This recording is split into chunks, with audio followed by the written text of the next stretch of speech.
A mentira é um dos artifícios mais usados e antigos de todos os tempos. Todo mundo mente um pouco, inclusive você. Acredite, o ano nem começou e muita gente já mentiu. Por exemplo, dizendo que começaria a dieta na segunda-feira. Uma pesquisa conduzida pela Universidade da Califórnia do Sul, nos Estados Unidos, mostrou que cada pessoa ouve 100 mentiras por dia e constatou que é mais fácil mentir a alguém conhecido ao telefone do que cara a cara. Quase 40% das mentiras são ditas durante as ligações telefônicas e 27% em conversas presenciais. A mesma pesquisa encontrou apenas 21% de mentiras em mensagens instantâneas enviadas por celular ou pelas redes sociais. Para conversar com a gente sobre a mentira, nós convidamos o Master Coach do Instituto Brasileiro de Coaching, Fernando Rosa.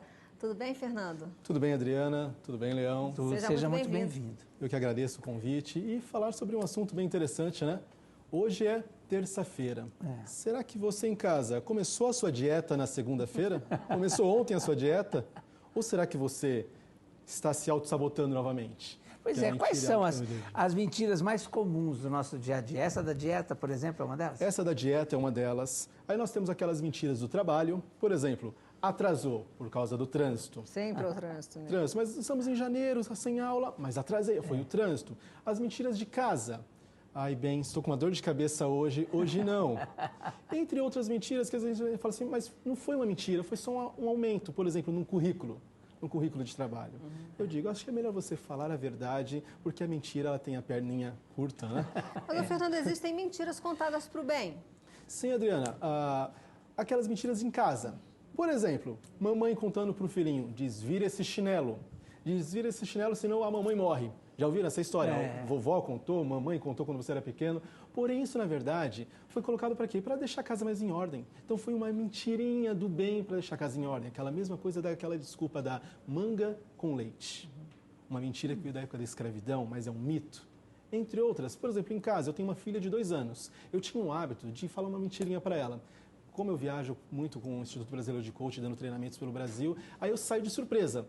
E a filha fica assim, poxa, cadê o papai? Cadê o papai? Hoje eu parei de mentir para ela. Olha, papai não fugiu. Eu chego e converso.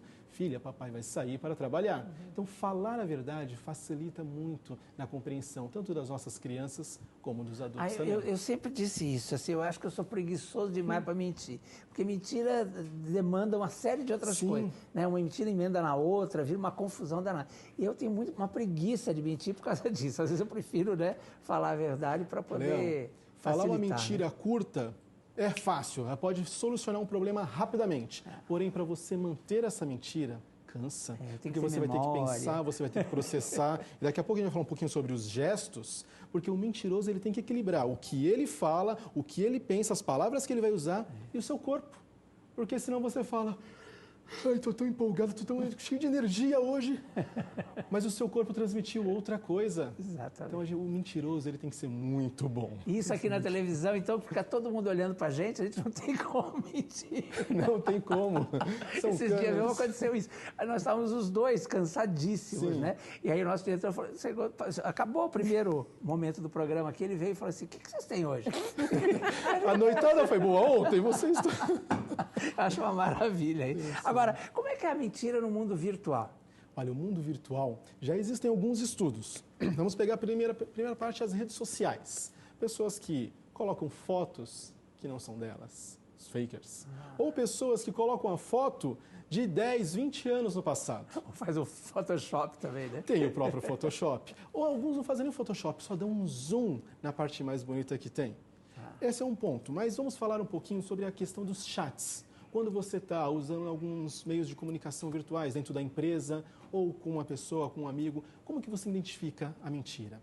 Muitas vezes pelas palavras, pela forma que ele digita, começa a cometer erros. A pessoa às vezes demora para responder. Ué, mas a gente está num bate-papo tão rápido, de repente fiz uma pergunta X, a pessoa parou, não me respondeu tão rapidamente. Será que ela está levando um tempo processando para criar a resposta? Porém, não podemos bater o martelo. Ela está mentindo. Podem existir outros fatores. Você não está vendo a outra pessoa do outro lado, se você não esteja com a webcam ligada. Então, ela pode ter parado para atender no telefone. Então, o mundo virtual hoje está começando um estudo de como identificar o que o outro está enganando ou não do outro lado da tela. Verdade. Ô, Fernando, é possível sempre detectar qualquer mentira? Olha, teoricamente, tecnicamente falando, sim. Como nós falamos agora há pouco, o mentiroso leva um tempo para criar. Ele com certeza não vai conseguir 100% de todo momento estar passando aquela história. Existem pessoas, vou citar 3 categorias aqui, que são mentirosos profissionais. Peguei pesado? Vamos dizer assim, são preparados para criar um personagem, que é o quê? O próprio ator. O ator, ele insere um personagem no seu corpo. Ele começa a utilizar argumentos, gestos, gesticula como aquele personagem. Um jogador de pôquer. Eu, como um bom jogador de pôquer que sou, mais ou menos, alguns vão falar que eu não sou, mas você precisa de simular algumas imagens, algumas posições, alguns gestos e, ano de eleição, sempre falam dos políticos. São pessoas preparadas para transmitir a mensagem que o povo deseja, que as pessoas desejam. Então, essas têm um desafio a mais para a gente descobrir. Porém, ao longo do tempo, com alguns minutos, com o cenário que você identificou, é possível identificar, sim. Tá certo. Olha, a gente continua falando sobre a mentira no próximo bloco.